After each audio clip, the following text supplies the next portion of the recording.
The food in the Guam public school system is known to be consistent throughout, at least by department officials, but compare the portions of food to the schools that are outsourced to the schools that aren't. Notice these students at this elementary school receiving more food served by GPSS hired employees.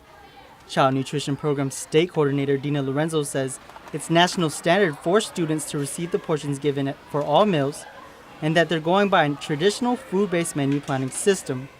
And that provides age grade based meal patterns, which requires specific components, which is 5 components. So if it's elementary, they have to have all 5 components.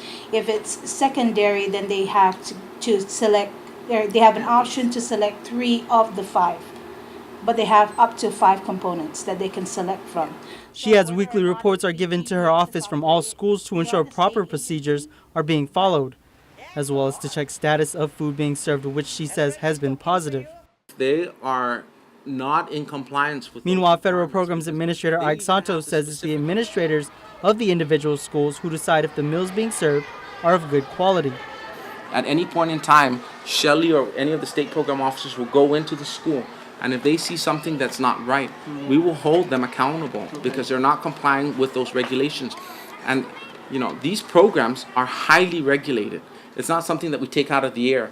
I mean, we are governed by federal regulations. We also asked why not have all schools hire GPSS workers to handle the meals, knowing that the quality and service is better. Santos says due to the hiring freeze, they have no choice but to outsource. He also insisted the meal programs are consistent despite the difference we saw at both the GPSS and outsourced schools. I mean, we're not talking the Hilton buffet or the Hyatt buffet. What we're talking cafeteria requirements, and that those requirements must meet nutritional requirements as required by federal law. Meanwhile, Lorenzo says she will be looking into the matter as they continue to inspect the accuracy of the meals being served. Nick Delgado, Pacific News Center.